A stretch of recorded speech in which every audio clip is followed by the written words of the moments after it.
2020, which could bring in much more revenue to the depleted coffers? Will this resource deliver Uganda to the lofty heights of middle class? What are the priority areas for investing these funds? And how shall we ensure that the funds accrued are not squandered? On the spotlight is a panel of captains of the industry, including Honorable Eli Karuhanga, the chairperson, Uganda Chamber of Mines, Michael Mugerwa, General Manager, Uganda Refinery Holding Company, Ali Sekatawa, Director, Legal and Corporate Affairs, Petroleum Authority, and Patrick Ruharuza, CEO, Quest Energy.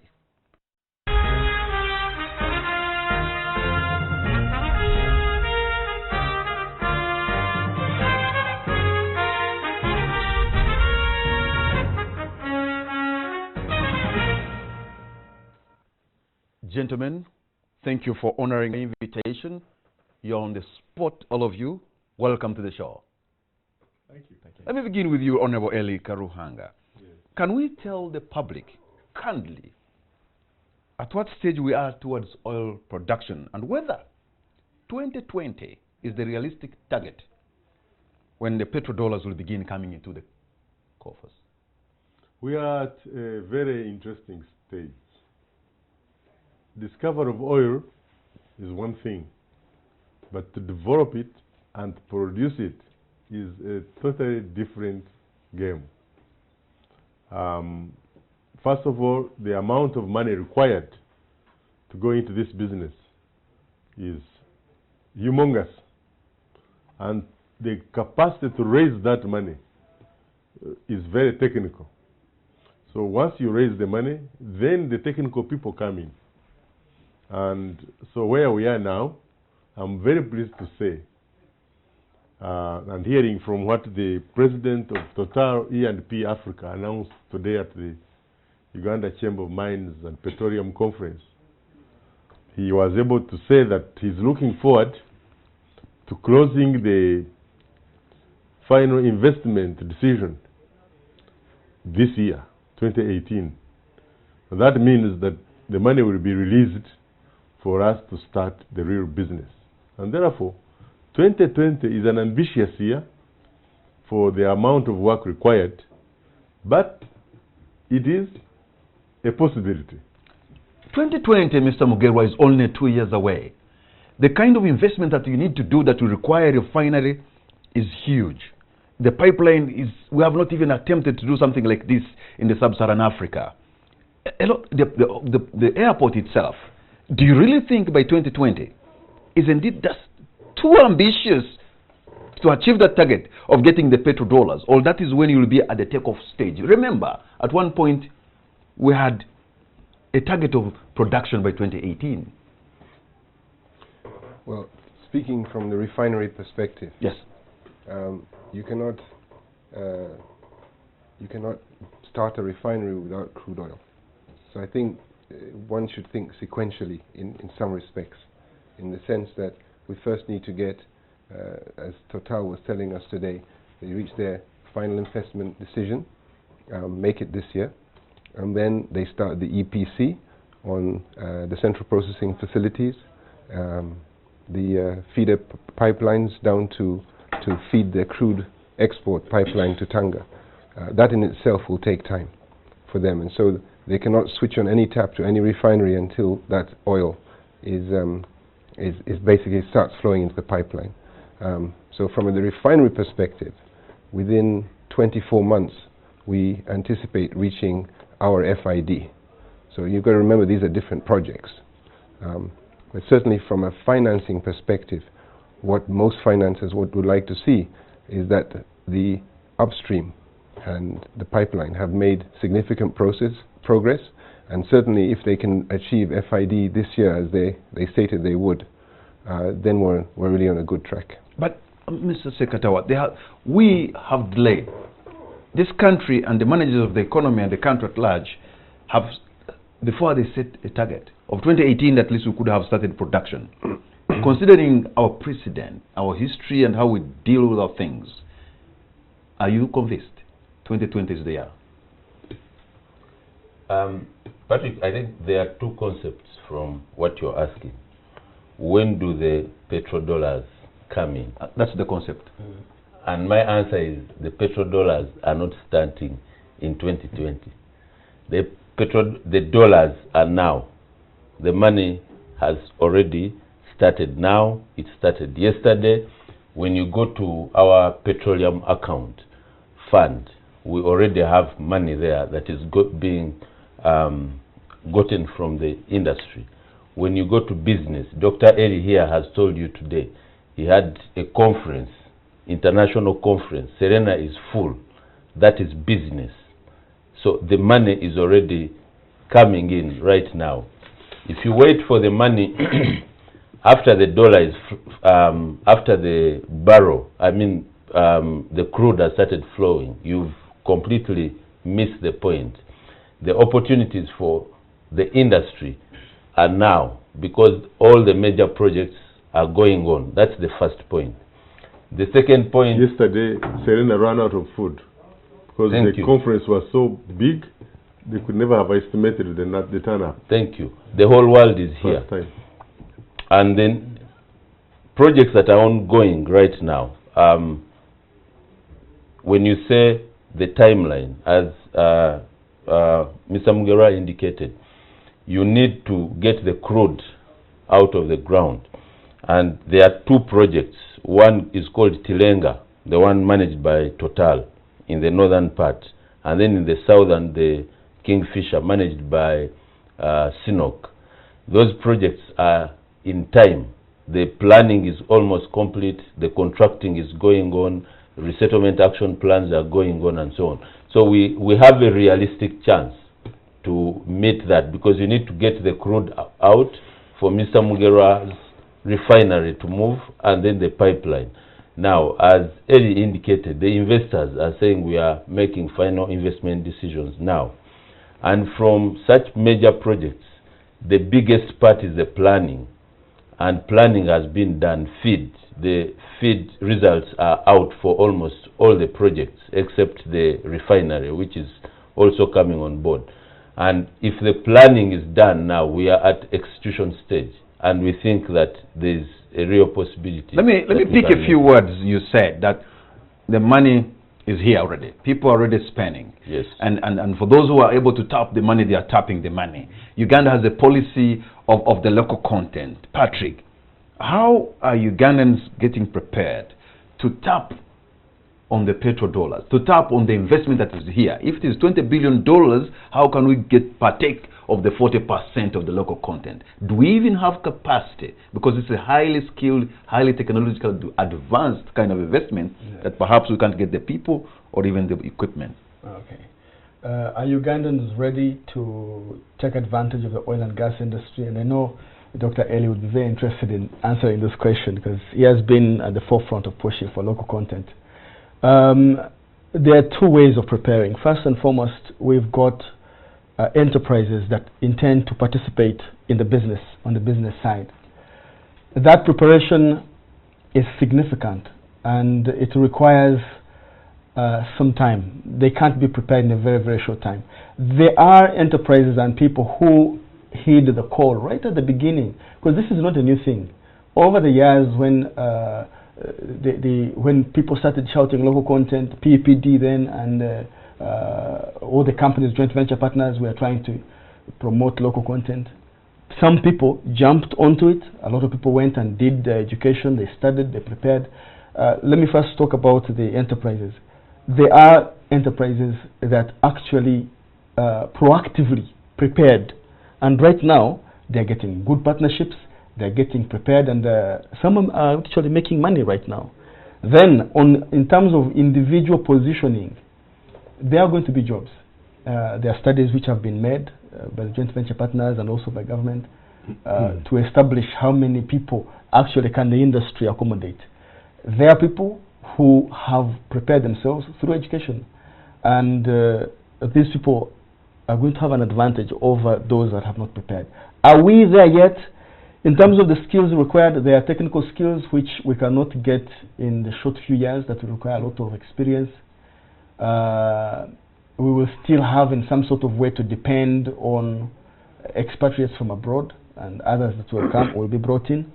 But people are being prepared. Institutions are on board now that are capable of training people. And also, people who have already been here, they've begun generating experience, working. We have a lot of Ugandans now that are involved in actual doing this thing. At the beginning, we only used to hear of a few names. Dr. Eli is involved, and this is but we didn't have so many Ugandans who knew what exactly was going on in the oil and gas business. Right now, we have institutions that are actually training. We have people that know these things. We have the Ali Sekatawas and the others who are actually running the show. So we are very grateful that in terms of preparedness, we are not where we should be technically, in terms of technical skills, but there is a transitioning that is happening, and I think we are having a good speed on that. I'd just like to add to the point of individuals and their skills and so on. I think this is a very good basis, but I think we should also remember that people need to learn through experience. And until you have a pipeline up and running, until you have a refinery up and running, people are not going to gain that experience readily. And the other thing is there's individuals and then there's companies.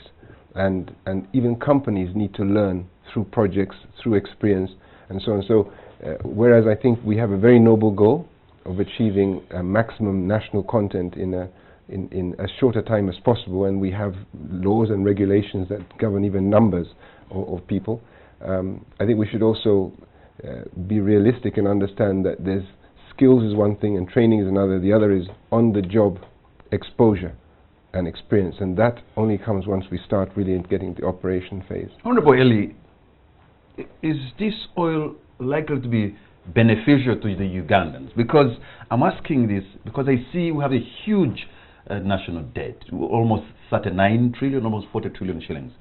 And there are those who think that we have already mortgaged our oil before we can even get it out of ground. And if we continue, especially the way how we have borrowed, are we not likely to find ourselves in a situation whereby the oil money has come, but it's only actually paying back the debts we have accrued, and yet that money has not even hasn't done anything fundamental? Be at peace. Because we have not hedged our oil. And that's one great achievement this government has done. Other countries, like our friends in Ghana, before they produced oil, they hedged it and borrowed on it. And their currency almost collapsed. We have not done that. This is going to benefit Ugandans in two major aspects. One, there is going to be a big concentration on skilling, because you cannot go into the oil industry if you are not having certified standards and you are not part of the oil industry is so expensive, so risky. We can't employ anybody who is not being skilled, whether it's a bricklayer or a driver or a sweeper. Somebody has to get certification. That skilling of Ugandans alone, after they have been skilled, even if you close the oil fields, the Ugandan skilled people will spur the economy itself. They will be available. There will be a Where pool. are they getting the skills as of today? The training that is required to go into oil and gas is so high. That's why you invited him on the program. But that's one. That's a big winner. For me, the human aspect is the great contribution of oil to Uganda. The next aspect is money, cash, coming into our pockets. I was sitting there in Parliament when a member of Parliament stood up and said, Ugandans must have 48%. And the gallery was full of business people.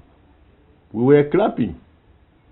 And we said, if we have 48% of all the industry, the money that is coming in, you talk about 20 billion, 25 billion? What is 40 billion of that? 40%.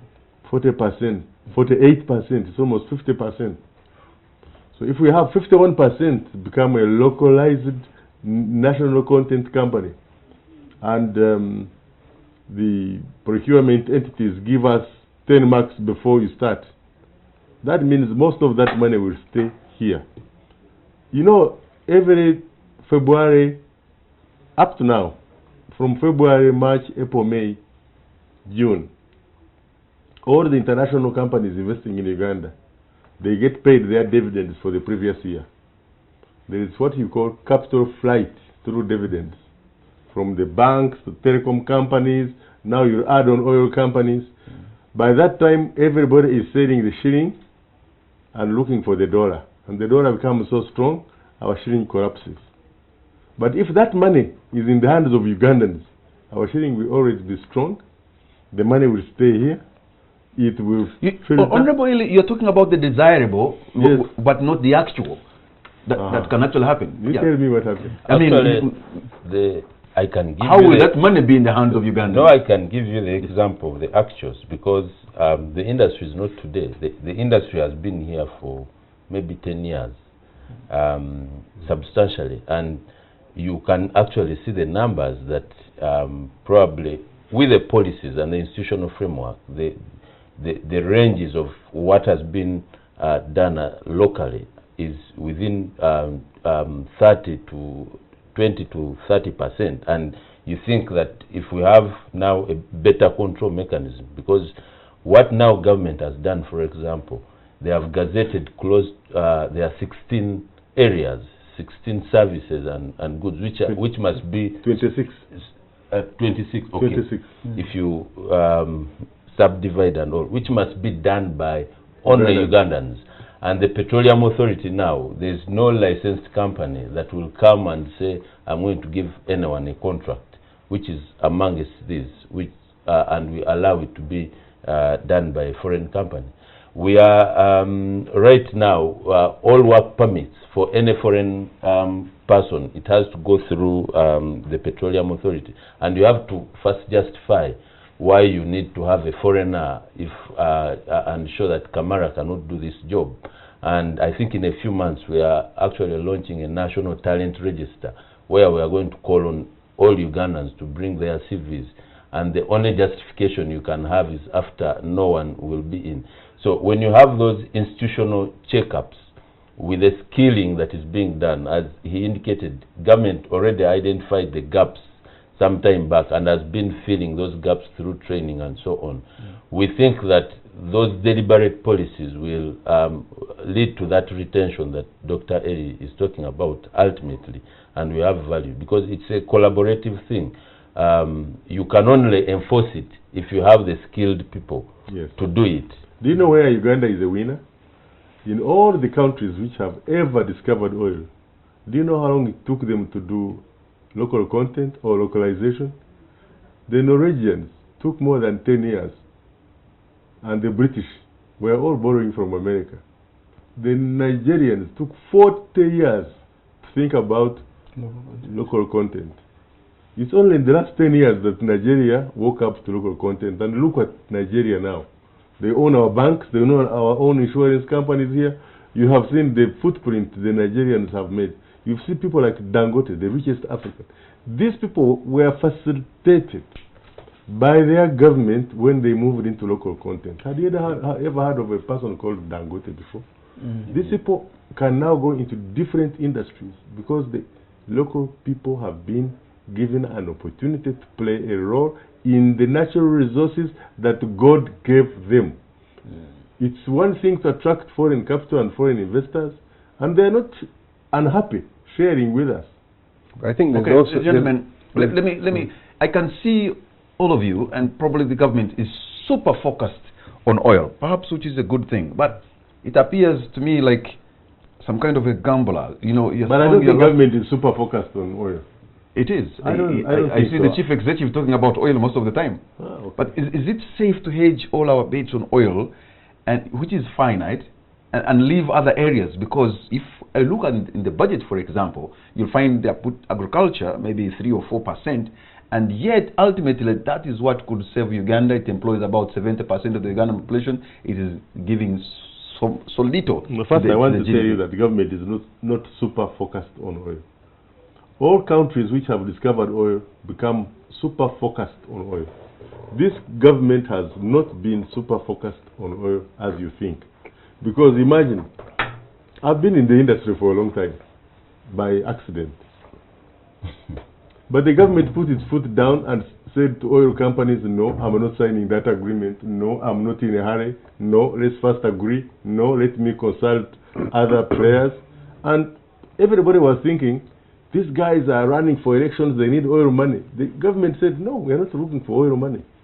So if that's what you call super focused, then I called it super focus because every time I've had the president of this country, that's why you are saying. That's why you're saying all the time. He seems to be fixated. They delayed the oil. On the oil. They delayed the oil. They delayed the oil. The debate has always been: should we have rushed for oil, like our friends in Ghana? We discovered oil at the same time, or should we have delayed and become very careful, sorted ourselves, prepared our game, and so before we go to play in the world stage, we have got the real players. We don't know who is winning. But I think the government was more cautious than I had expected them to be. Perhaps maybe to realign what Patrick was asking, yeah. I think instead of saying super focused, what we need to put within context, I think the reason why somebody would mention oil is the recognition of the significant transformation it possibly can bring upon an economy. Yes. So it would be foolhardy to avoid that and start talking other things. So, and then the other thing is, I think the clarity of this whole matter is within the oil and gas policy. The fact that even within the money bill, which was the public finance, where they clearly stipulate how the fund is going to be managed and what it's going to do. So I don't think that government has in itself hedged its bets, as you're saying, on oil only. There's been a clarification on that it's going to be put in infrastructure, it's going to be put in this. And also, thankfully, I participated in a lot of awareness training and work within the Albert and Graben. The message has been, hey, people, jobs are not going to be in the oil. Everybody is not going to be employed within the oil and gas industry. Yes.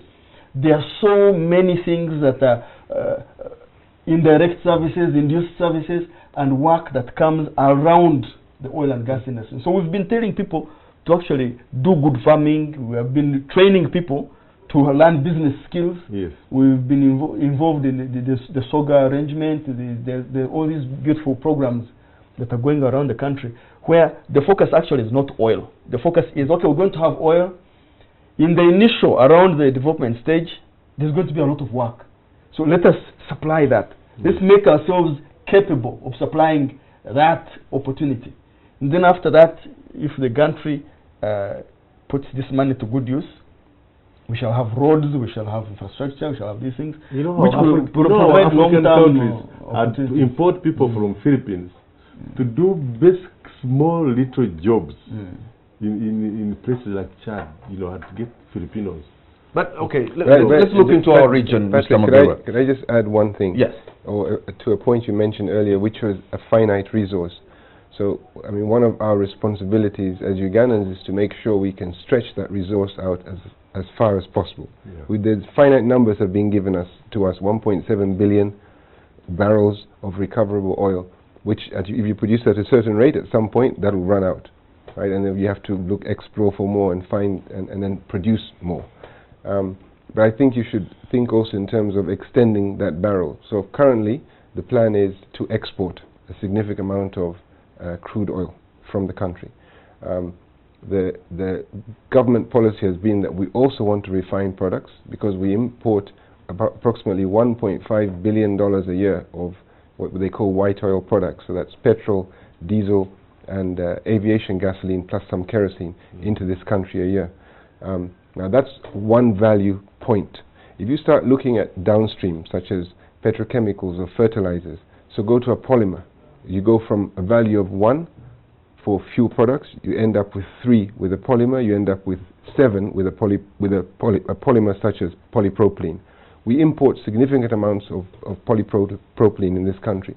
There are manufacturers of plastics that are crying out for local supply of such products. And this is not so far in the future. Once this refinery is up and running, we will have intermediate streams that can feed such petrochemical industries. And instead of it going into fuel, you can basically start to produce plastics that will meet regional needs, so not just Uganda, but even DRC and Kenya and so on. So I think that's a way to stretch our barrel. You know, so instead of just simply exporting the crude and other people adding value to it in Singapore, China, or anywhere else, I think that's something we should also be thinking about. And so that's our plan with the Kabale Industrial Park that surrounds the refinery and surrounds the airport. We'll be looking at those value addition opportunities, and we have a lot of investors I've seen coming the to us. artistic impression. Now, Yeah. I wonder when you're going to actually do the commissioning of the start to build the refinery.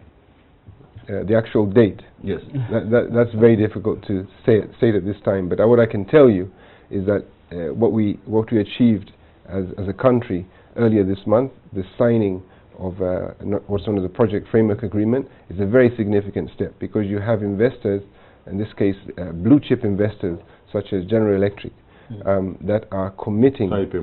Saipem, who are the EPC contractor, also a top EPC contractor, committing to work for the next 24 months to achieve an FID point, a final investment decision point, to invest up to $3 billion plus in the refinery itself.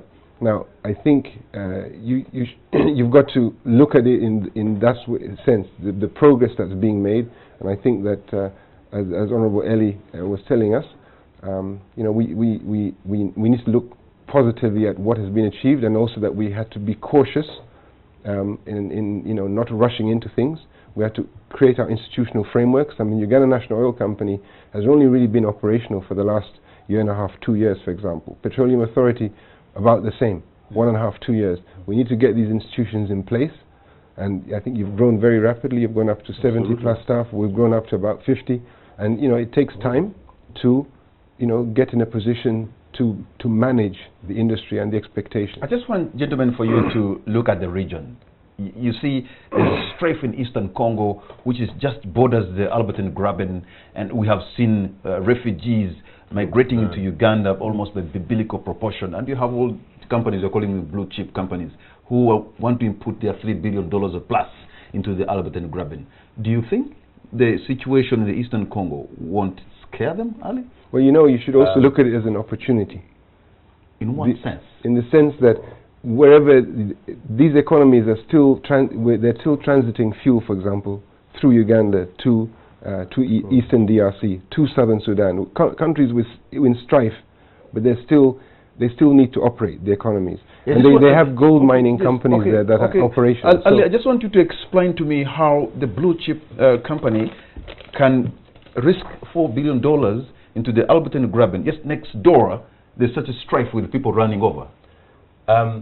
It is simple. For contracts of such nature, the general security situation of the infrastructure is the responsibility of the state.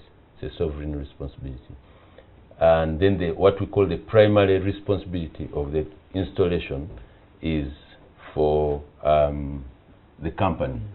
And for the security situation, all I can say is there has never been doubt, I think, in the security apparatus of this country. Because what you're asking is, can the government secure its borders? The general responsibility of that is the role of the UPDF and all the other security apparatus. And I don't think we've wavered on that. So in the structuring of all these agreements, that risk remains with the state. And the company will not accept to take on that risk. It's a risk that remains with the state, and we are very certain that the security forces here can handle. I'm actually, yes, the Ugandan security forces have done a great job in the last 30 years to secure our borders. I'm talking about for somebody working on the borderline and across the country. It's a sovereign state called the DRC, which seems never to get its house in order, whether the person from the US is going to put his money close to a strife in a different state. Yeah, Kamara, when you're profiling such a situation, because this is not a pariah state, you look at history. We've operated in this industry for, I think the first companies, Dr. Eric came around 1997, the first contracts, okay? These are 20 years. And you've not, even when there was ADF, when there was all those wars in Congo, within the same area, they still operated. The discoveries that were made in 2006 was a result of that. If there was one or two security incidences at that time. The second point we have to look at is what Mugera is saying.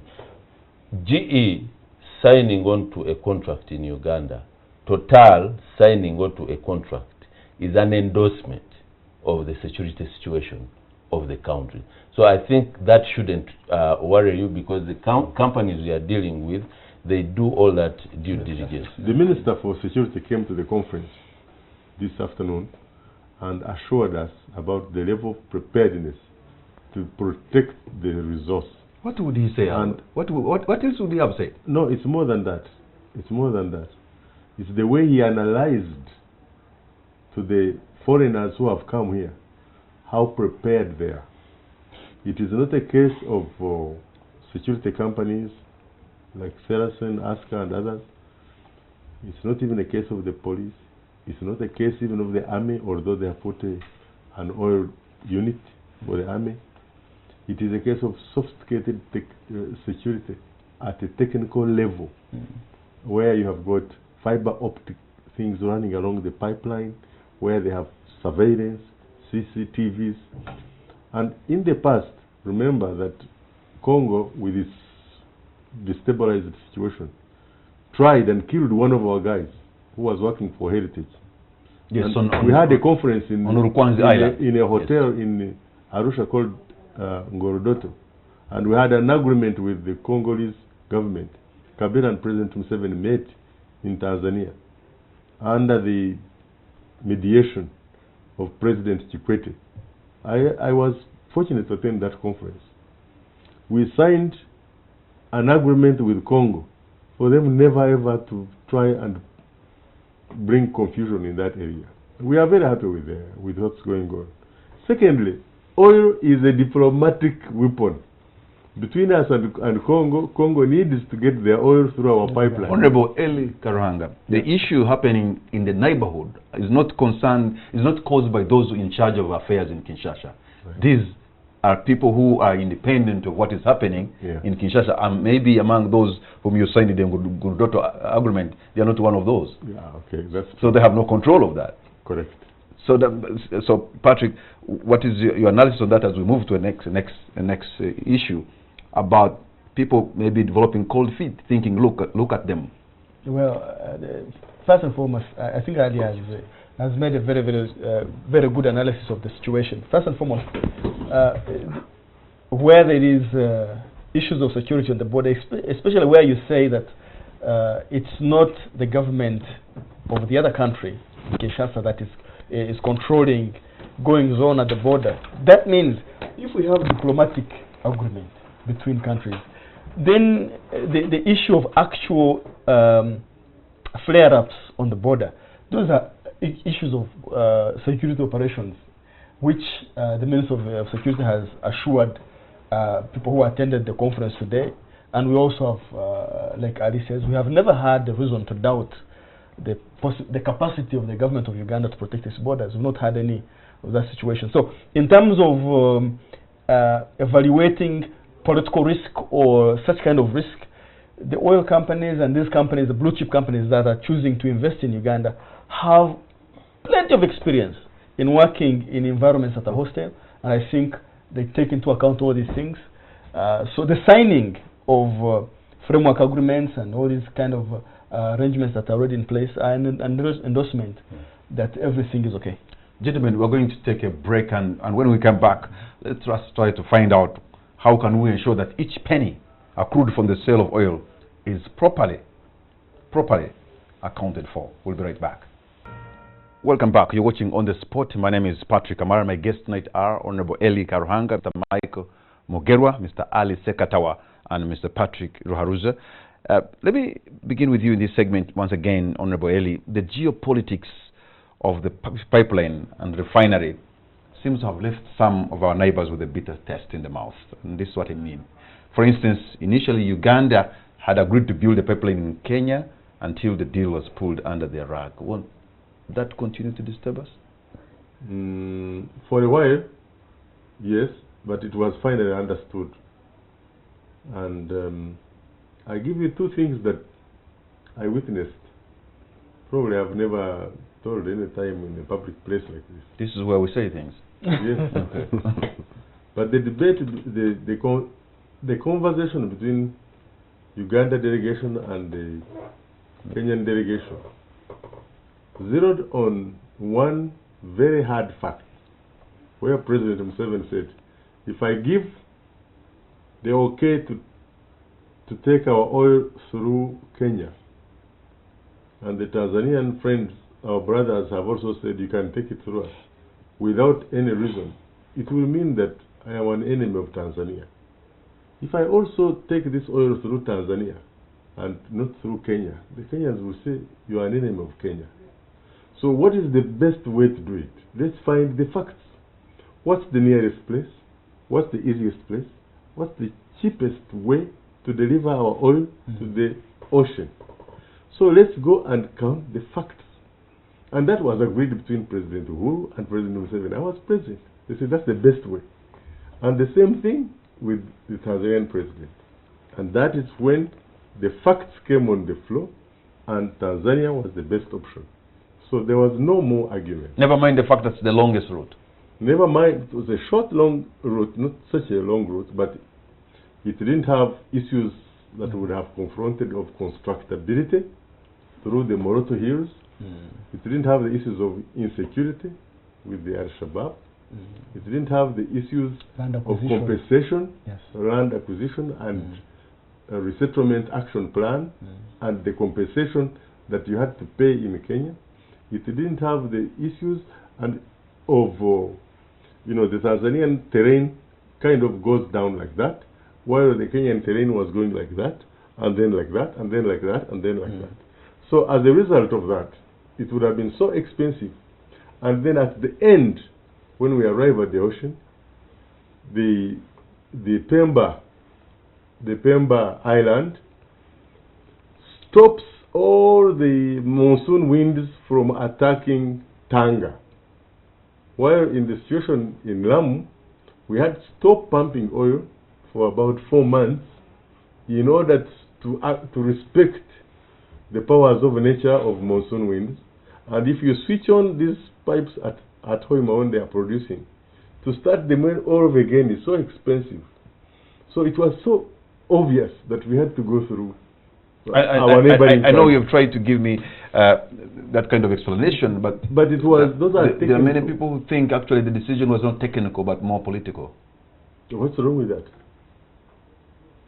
What's wrong? Political decisions are good decisions sometimes, but these were backed with facts. Yeah, but Kamara, without delving into politics, what you should know is Uganda is the biggest shipper of crude. Okay, from the agreements we have upstream, we have the biggest share of crude. So, if you are building a pipeline, because whoever is building a pipeline is a transporter. So he's going to bill you to ship your crude to the ocean. So from the first point, from a business case point, you're looking for the cheapest guy who will take you to the ocean.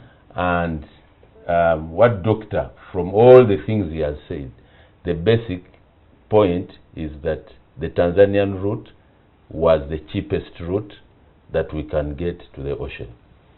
As simple as that.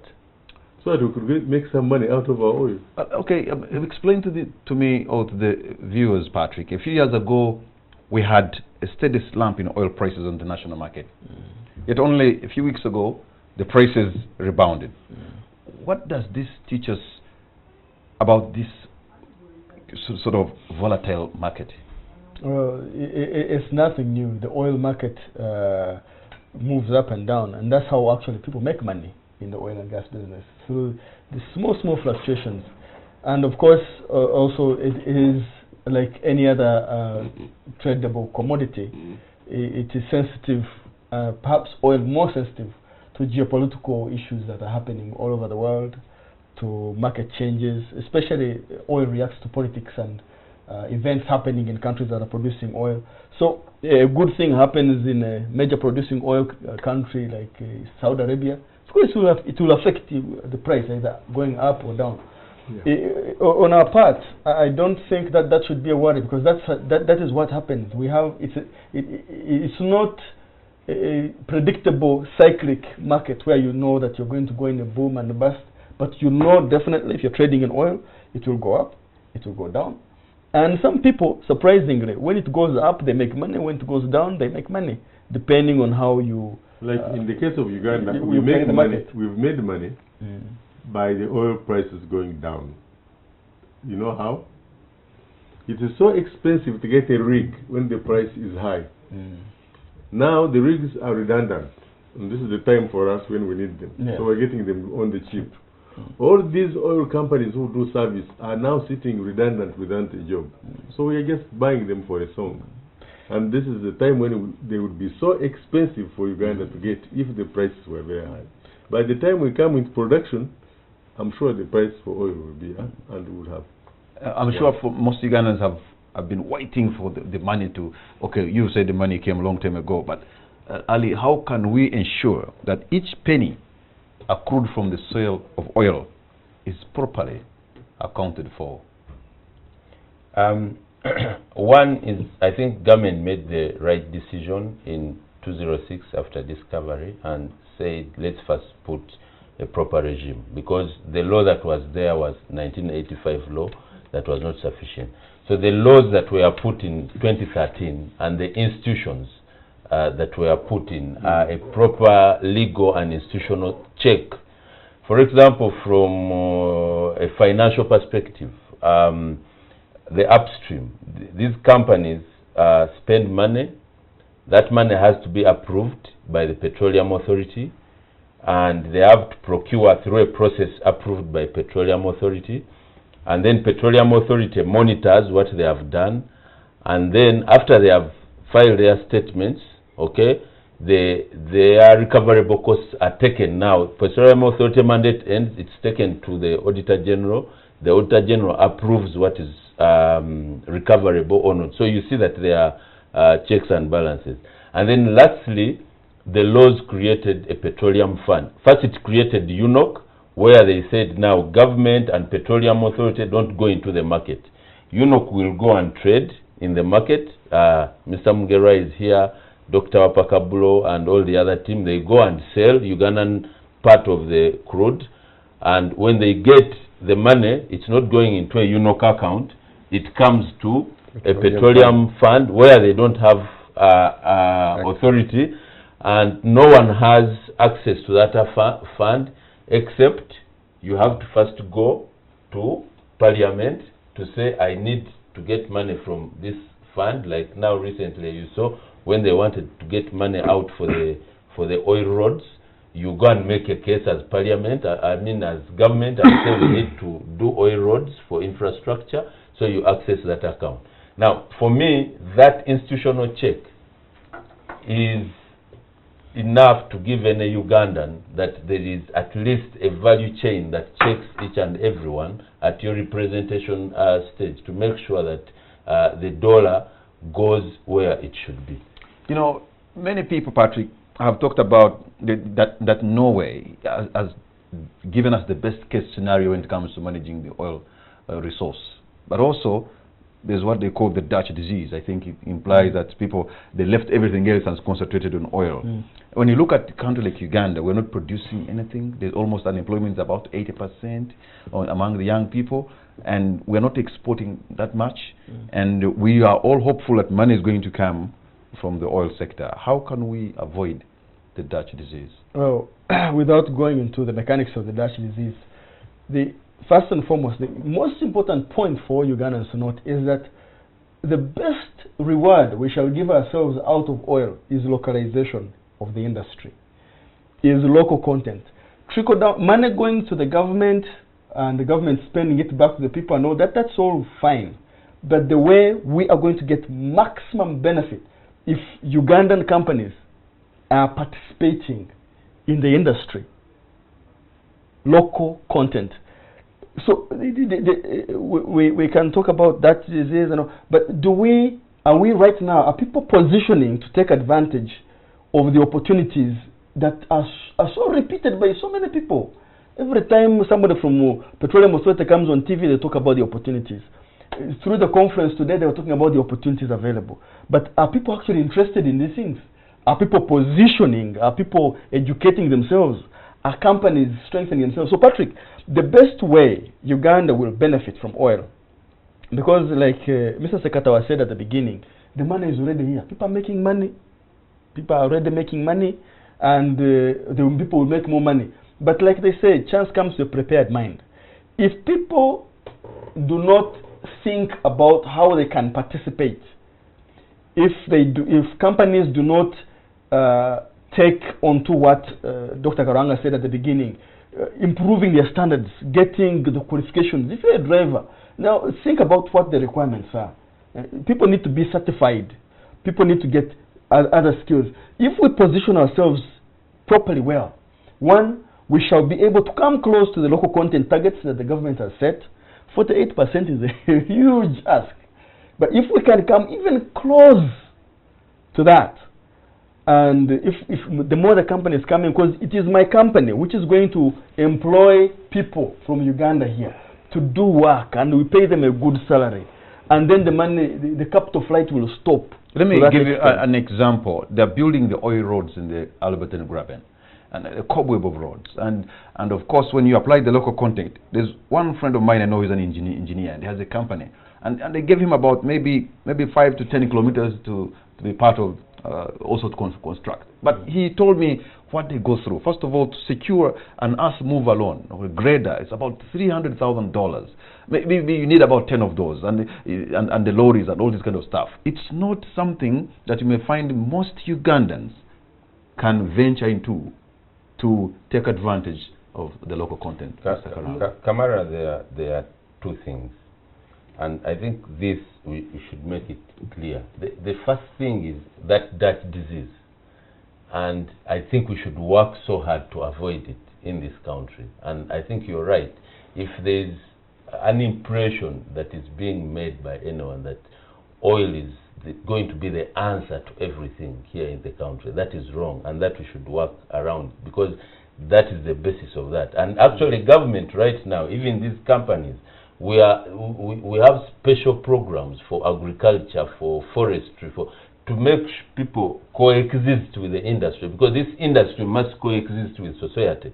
The day you have society concentrating on that industry and leaving the other, we have areas where we have competitive advantage, like Ugandans, tourism and so on, and we are now talking to the Minister of Tourism and saying Dr. Eli had maybe 3,000 guests here, and 2,000 of them are non-Ugandans.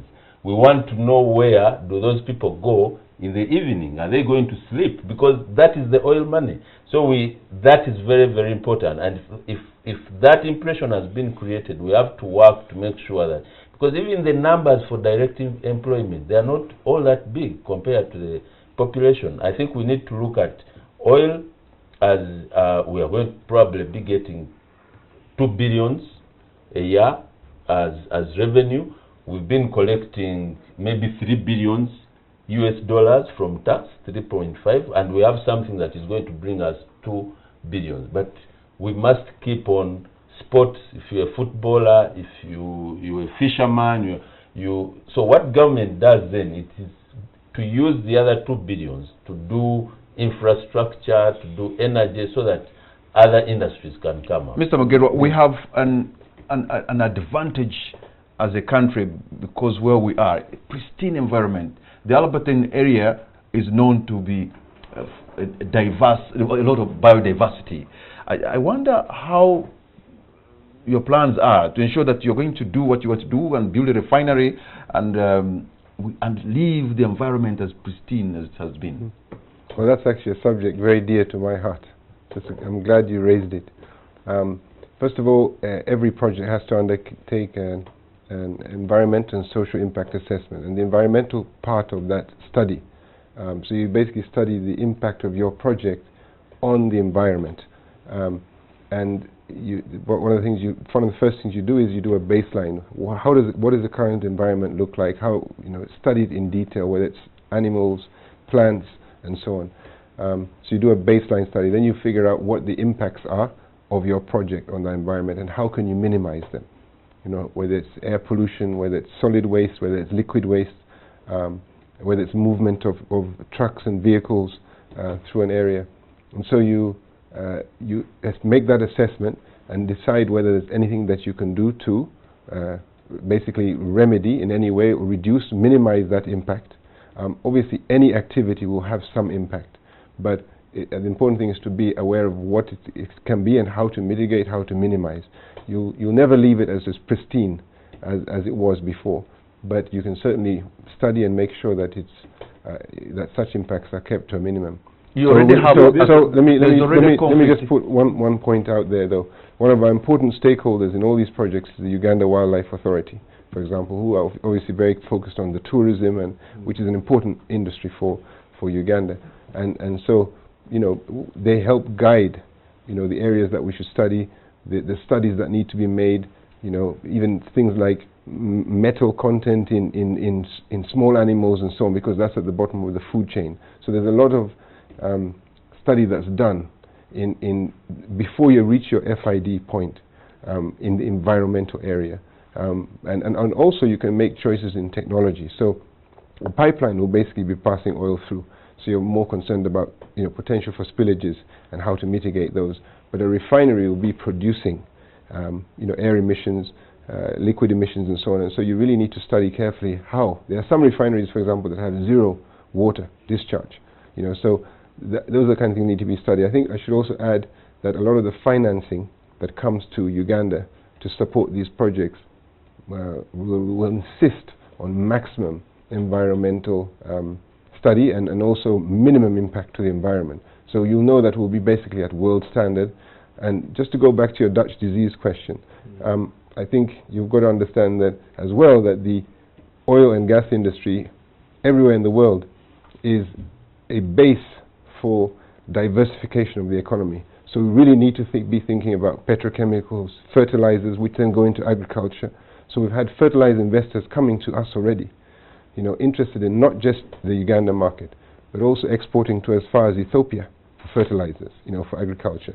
So I think it's also important to understand that this is a base for industrialization as we go forward, and that's one of the ways that we'll get into this middle what they call middle income status. Honorable Eli Karanga, we've already seen some hotbeds for conflict in the region, in that area. For example, there's a place called Rwamutonga. I think the people there have been in court and they're fighting because somebody acquired land there. But just like in the Ogoni, the people fought because of the environment, to save the environment. I'm wondering, people went into Bunyoro because they had classified information about what is underneath. And the local Bunyoro were selling their land at a giveaway price. And now, all of a sudden, those who have been compensated and maybe those who are still there are finding themselves to become billionaires. Isn't that likely to come back and haunt that region? I really wanted to make a contribution on this environment. Okay. Today, I played a tape during the conference on Uganda. And these foreigners who had come to Uganda for the first time, and it was the second day, they saw this film about Uganda. It's snow, it's wildlife, they just couldn't believe what they were seeing.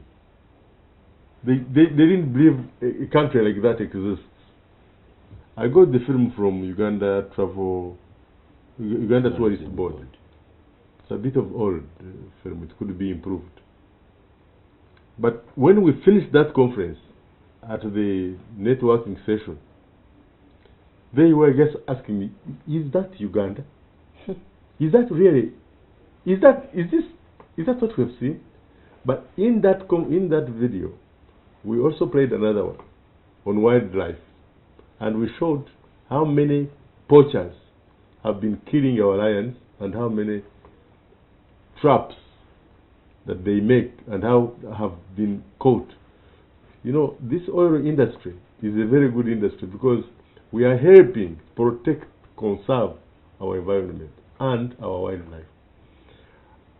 For example, during the time when the construction is going on, it's not possible to tarmac the roads in the national parks, because we want to remain, the park to remain the way it is now. So we will put bowsers which will move, you know, sprinkling water so that there is no dust. So the place remains squeaking clean for the environment. That's one aspect that could be a very big contribution from the oil industry to actually uplift and upstage and get rid of poachers and all sorts of things and maintain our wildlife for the future. On the issue of conflict, which you are asking about, what something will come back to haunt us, I want here to thank the government for the efforts they have put in, because if the local community does not have a social buy-in of the project in their area, you can dance on top of a needle, there will be no work done in that area. Whether it be in Zimbabwe, where the pipeline might pass, or Rakai, you could have settled everything in Bunyoro, but wherever the local people, the illiterates, must have a buy-in. So the government has to go out, and that's the responsibility of the government. It's not the responsibility of the investing companies. The government must go out and convince its citizens that this thing is good for them. So far, I'm very happy with you, because you've been playing a very useful role in this area of RAP and sensitizing the people. But social acceptability, social contract with individuals will remove the conflicts. Remember that we are in a third world, and politics is more popular than wealth. For example, here in the media, when I put on NTV, how much politics do you air? How much this type of program? I'm sure you're a bit bored with us because it's not so exciting. Now, of course, you'll play more about whether we should have Cuban doctors or not. That is likely to be more interesting. But what we are talking about is so important, but it doesn't receive the amount of attention that I would like to see. Because the future of this country depends on the economy. This Uganda could be a hub. We could be the ones producing human beings in Southern Sudan, in Kenya, in Tanzania, in Congo, to develop oil and gas and other resources. When you do not put a finger on sorting out small little conflicts, and you go and start, playing other things, it is a worry.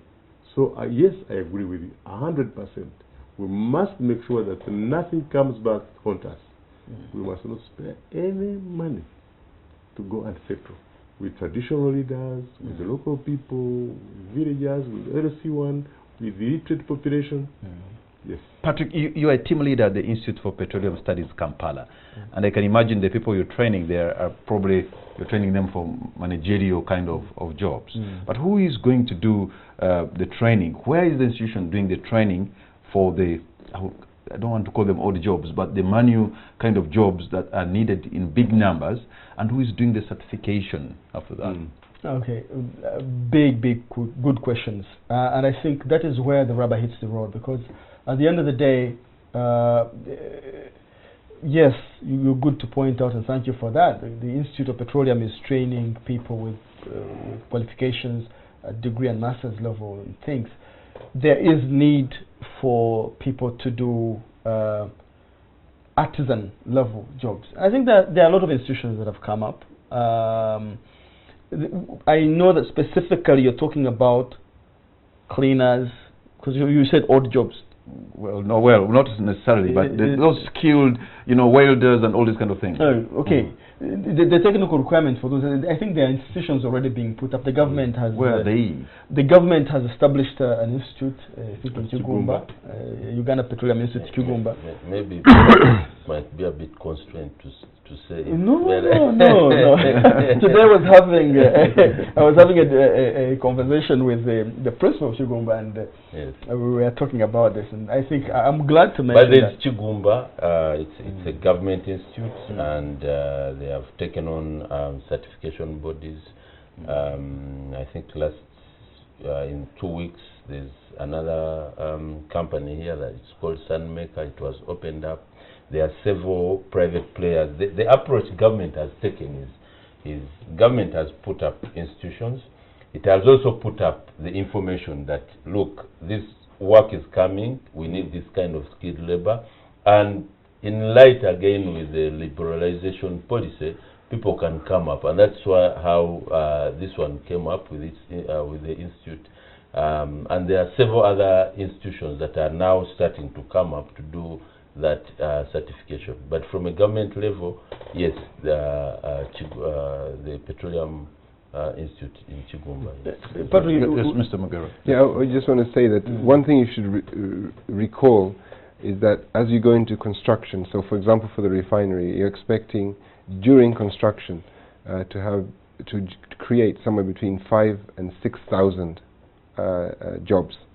But once you've completed construction, what you require for the refinery and operations will be maybe somewhere between 500 and 600. So it's important to think beyond. So it's one thing, either we, if we're trying to say we're going to look for 5,000 to 6,000 Ugandans to satisfy the labor requirements for constructing the refinery, the question then is what you do with them after the refinery is up and running. If they have right? skills, So they can always use it. But in reality, we'll probably we'll never have that many people. I don't know what the numbers are. Has anybody talked about statistics about how many Ugandans we can realistically train in the time frame that we're talking about in these 2 to 5 years? Are we talking in the over 10,000? I mean, talking about both jobs, the thing is, both big contracts. At the moment, we with all the capacity, the training capacity in the country, we are not able to meet the required. We are not able to meet the requirement in terms of technical skills required. I'll give you an example. Yes. The drivers have an association, and we need 5,000 drivers only for the oil and gas sector to be able to move equipment from Mombasa to Abaten. So we had a meeting at the Private Sector Foundation with them. So I asked them, how prepared are you? And they said, yeah, we are very prepared. I said, how many have you trained? They said 20. This is the problem. 20 drivers are certified. So we're likely to have Filipino and Malaysian drivers. No, we will not do that. We will certify these people. Gentlemen, we're going to take a break, and when we come back, I'll open the lines so that people who are watching this program will maybe ring, and numbers are going to be showing on the screen, and then you can ask a question that you have, or maybe add value to our discussion by telling us what you think we could have left behind, or something you have seen somewhere in the Albertine. We'll be right back. Welcome back. You're watching On The Spot. My name is Patrick Amara. My guest tonight are Mr. Patrick Haruza, CEO Quest Energy, also team leader at the Institute of Petroleum Studies, Kampala. We have Mr. Ali Sekatawa, Director Legal and Corporate Affairs, Petroleum Authority. And we have Honorable Eli Karuhanga, who is the chairperson of Uganda Chamber of Mines, and Mr. Michael Mugerwa. With all respect, maybe if you could add much more. I'm also from Kampala Associated. Yes, you are. Michael Mugerwa. Just add a little bit about your background, with all respect. Okay. Well, I'm a Ugandan, of course. Yes, Musa Mugerwa. It's very obvious that I'm a Ugandan. His father was the Solicitor General. And but I studied in Uganda up to A levels, or let's say I left 4 A levels abroad at King's College, Budo, and then I worked for over 30 years. Or I got my bachelor's, master's, and PhD. So in chemical engineering. Chemical engineering. Yeah, at the University of Manchester. And then I worked for going on 28 years in the global engineering, procurement, and construction industry, serving refining petrochemical industries in the US, in Italy, and the Netherlands, but also serving projects around the world. So I have a lot of experience in implementing very large projects, and so I'm an engineer by training, but by experience, project management is where I went. He's one of 1,000 Ugandans in the oil and gas sector. And so one of the things one of the things I'm doing is I'm looking to also find ways to attract Ugandans from abroad. So we've actually, so far in UNOC, for example, we've actually got a couple of people that we brought in from the Middle East, that were working out there, 5-7 years experience in the gas industries, refining industries. They have that experience. So there are Ugandans out there that one day will be attracted to back to Uganda. So we are field ready. So you have a wealth of experience and technical knowledge about the whole issue. One wonders, why does somebody leave all that and then you come to... It's called patriotism. Because when you fly in to Uganda, right, from say Dubai, once you lift it off in Dubai, you've left all the material stuff there, and you see just sand. You come into Uganda and you see a beautiful country, like Honorable Eli was describing, green, full of, we've got rain, we've got water. You say, why did I leave? Okay, so which actually brings the question, what do we need to do to ensure that other sectors are not left behind, like the tourism, like agriculture, because there we don't have any, nobody can compete with us if we're serious. So what do we need to do there? We need to have a mindset that is changed. Everyone needs to have self-reflection about why is it that Uganda was so favored by God like this. How can we have such a green country full of fresh water and rivers, the most freshwater networked country in the world? How can we have such a country? And we have now almost 50 different types of minerals. Now we have oil and gas.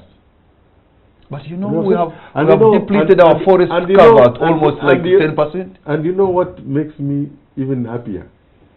Is out of this conference, everyone who came to greet me said, I asked them, how do you like Uganda? Oh, I like Uganda very much. It's very, very nice. But there's one thing I like about Uganda, which I don't see anywhere.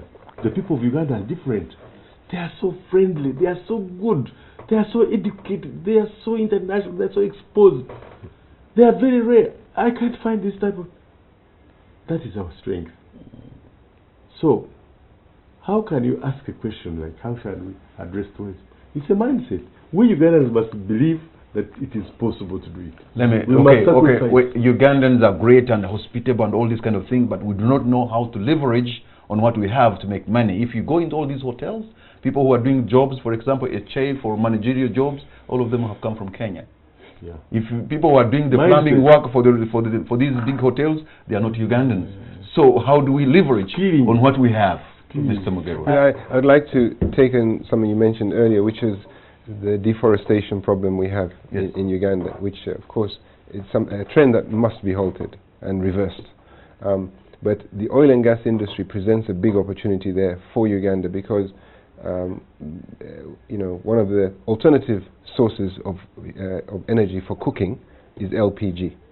And currently, LPG coming to Uganda is actually very expensive because of the distance it's transported by truck from the coast. 1,400 kilometers. So by the time it gets to us, that LPG is unit per kilo is very expensive. From Kuwait or elsewhere. But the refinery will produce a significant amount of LPG, and some of I think the southern fields, the Kingfisher fields, will actually produce LPG for about maybe 3-4 years that can be sold on the local market. So what the ministry is doing is working up a policy to figure out how to increase LPG usage in this country, certainly in the big cities, or the cities and towns, let's say, to move people away from charcoal towards LPG. And in a place like Kenya, they've been actually quite successful. And in a place like Ghana, they've been very successful to encourage people to move to that. Now, the problem with that, I'm sorry to get too technical here, but the problem with LPG is that the investment you require in the cylinder and the gas is much more than most people can afford on a daily basis. So even though actually the charcoal is more expensive per unit of energy, they can easily buy 1,000 or 3,000 shillings worth of, charcoal and use it. So the challenge is how to finance that or pre-finance that for the population. But there are technologies that are coming out that could be quite interesting, that are based on mobile money, similar to M-Kopa, that could help that problem. But I think we definitely need to be looking at LPG as an opportunity to reduce. Okay, I'm going to be opening the lines. Let me open the line so that maybe you can get a question or two from Ugandans who have been watching this broadcast, and then if they have a question or there's something they have to add, they'll let us know. So I'm taking the very first call online. Hello. Good evening, Kamara. This is Emma. I'm calling from Makerere. Your name again, sir? I'm Emma calling from Makerere. Emma in Makerere. Let me ask my producer to turn a little bit. Yes, so that I would like to know how natives are going to benefit in this oil. You know, they are the original owners of this oil, and we all know that government has a tendency of saying that it is the ordinary citizens who are responsible of delaying government projects. It is actually government who is using its speculators to disadvantage and dispossess the ordinary folk. Then it's also good to know whether government is going to consider local companies in this mine. You know, international companies going for joint venture with these local companies in terms of local content. And then when we're speaking of jobs, and then when you look at the jobs our economy is creating, and when you look at the output from universities, it doesn't come anywhere close to achieve. okay. All right. But maybe we'll let me take just maybe 2 or 3 more callers. Then my guests will respond. I have a call online. Hello. Yes, hello. Good evening. Good evening, sir. What's your name and where are you calling from? Joseph Mawanda calling from Kireka. Okay, sir. Yes, and my query goes to local content. Okay. Yes, these companies, recently there was an advert that was run by Total, E&P, in regards to fencing and supply of gravel and marram. But it has come to my knowledge that all the companies that are bidding for these projects are foreign-owned companies. Companies like Sogea Satom, companies like Mota India, companies like HBI. And these guys of petroleum also tell us that all these items are basically going to be done by Uganda. But then there are foreign-owned companies going for those jobs. So my question goes to Mr. Ernest Sekatawa. Why are these companies bidding for such projects? All right. Thank you very much. You've been very precise. Let me take maybe 2 more callers. Hello. Hello. Okay. Looks like you have left your TV set on. If you can turn down the volume after picking the phone, it will not send an echo. I'll have to drop that line and pick another. Hello. Hello. Good evening, ma'am. What's your name and where are you calling from? I'm Namuli Anet. I'm sorry? Namuli Anet. Okay, Annette. You're on air. Oh, sorry. Let me take another call online. Hello. Hello. Good evening, sir. What's your name and where are you calling from? My name is Tom Boijana. Tom Boijana. Yeah, I'm calling from Fort Petrol. Okay, you're on air, sir. Okay. I just wanted to ask the other gentleman. Yes. Because there is what they call PSA, Production Sharing Agreement. Okay. At first they said it was supposed to be confidential. But as Ugandans are citizens and we allowed to get that information so that you can see whether we're getting value for our oil. Because the law of diminishing returns applies there. Okay. Because after these people recouping their investment, they can easily pack up and go, and we lose. Then there's another thing of security. Because I remember in the 1980s, Petrofina was exploring oil in Eastern DRC. But because of the security, they had to run away. Then the last issue I want to raise is there are oil wells on the border in the middle of Lake Albert. How the government working with the DRC make sure that the exploration, exploiting oil in the middle of the lake, how are they going to handle it? Thank you very much indeed. Thank you very much, Mr. Tom Boijana in Fort Portal. Okay, my producer tells me we can't take more calls. I think that will do because our time will be running out. So, Eli, would you want to go for Bojana's question? I don't know. I know Tom Bojana. You do? Very well. Okay. So how are you? And the questions are really about government. Okay. So Sekatawa is the government. So, okay, cross-border, transboundary issues relating to oil and gas. One is the Lake Albert, the onshore. There has not been any drilling on it, but it's one of the areas that is potential for exploration. However, if there is any discovery on any of the lakes like Albert, Victoria, Edward, there is what is called in law a unitization agreement. You enter a unitization agreement between the state, this state, and the other state. So Uganda and the DRC would have to enter a unitization. we have what? No, we have an MOU. It is an understanding at that level. But should we find a transboundary well or reserve that we need to, exploit, then we enter a unitization agreement. But as of now, Uganda and Congo already have a memorandum of understanding that sets that understanding between the two states. The gentleman who is calling about a particular Total advert. Oh, okay, yeah, the one about gravel and so on.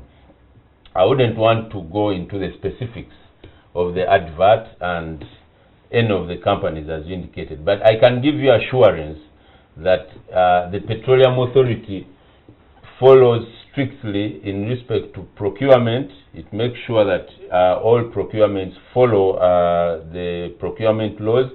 Even by the fact that you've seen that advert, it is because we require that all services are advertised so that people competitively compete. The second issue is then you go into the law which says such services are for Ugandan companies. Now you will need to understand the conceptual framework of a Ugandan company, and I think that's where there might be some issues. I'm not commenting on that specific advert, but generally a Ugandan company like Serena is owned by Kamara and maybe Madvan. But Serena is here in Uganda, it is incorporated in Uganda, it employs 70% of Ugandans, it consumes goods in Ugandans. By virtue of that law, Serena, or the owner of Serena, that company is a Ugandan company. So without going into the specifics of that, you need to understand that concept and so on. And probably to give you assurance that should, because all contracts have to be approved, should any of the contracts come and doesn't meet any of the tests, then it will not be allowed to move on. Okay. Yeah. Our time is out maybe. One question was not very clear because the line was not very audible. But Honorable Eli, what's going to be your concluding remark on the show tonight? For me, I want to look Ugandans in the face and say, assume you have a homestead and all of a sudden you find somebody tells you that outside in the garden a lot of mushrooms have come up, a lot of nice goodies have come up. Do you sit down and look for foreigners to come and help you pick them? Yes, you can, because you might not have the technology how to exploit those resources. But they are your things. They don't belong to anybody else. If we have no money, we invite people, and they are coming. But let's not just continue to think that we shall peel bananas and eat bananas only and be happy thereafter. The young people This industry is yours. I'm spending sleepless nights drumming and making what we call enduro in our language, asking people to come from all over the world to come and help us exploit our resources, and they are coming. But I want you young people to know that these resources belong to you. Go and study. Go and skill yourselves. You people who didn't go to school, who are drivers, go and get certification. Stop killing our people on the road because you don't know what you are doing on the road. By just starting a car, it's not making you a driver, and you'll not work in the industry. Spend a little bit of time. Skill yourselves. With or without oil, you need to be on the road. We need to build our houses. You don't want to go home and open the door and it falls down because the people who fixed it had never been skilled. Our emphasis should be skilling. The government, I would like you to be serious. Please address the issue of skilling Ugandans. That way, Ugandans will never be unemployed because they will create jobs. SMEs, banks are prepared to give you money. They are prepared even to skill you. But government play a role. We in the Chamber of Mines and Petroleum are not sleeping. We are not paid any salary. We get absolutely not. This is all voluntary work.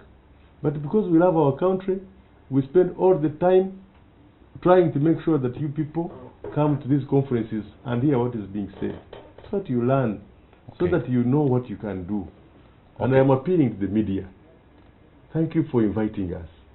Oh, by the way, my grandchild is awake. He's looking at me. Hello. Okay, Mr. Magiro, your parting shot. My parting shot is very brief. Essentially, you know, once the upstream companies take their FID sometime later in this year, we're looking at somewhere between $15 and $20 billion of investment starting to flow in our direction, and that's only opportunity. It's opportunity for individuals, opportunity for businesses, it's big opportunity for the country to diversify, and I think we should be excited about that. I think it's an exciting horizon that I see ahead for us. Mr. Sekatawa. Mine is to thank you for inviting us and to give assurance that as government, as Petroleum Authority and the institutions put, we are working to the best of our knowledge that we deliver this project, but we deliver it in the interests of the country and for everyone to benefit as Ugandans. Patrick. Yes. It's a statistic that is sure that Ugandans are the most entrepreneurial country. One of the most entrepreneurial countries in the world, perhaps the most. But the sad thing is, walking the villages of the Alberton and Graben, and I have really done a lot of walking around those places, I don't feel that entrepreneurial spirit. We are moving into production stage. As soon as the final investment decisions are done, work will start. We are going to have close to 100,000 people needed to be doing different things, moving in that area, to build a pipeline, central processing facilities, the refinery, drilling the things, making the roads, doing everything. These people are going to eat. These people will need to sleep. These people will need other social services. People will need things that we can sell, that we can make money from.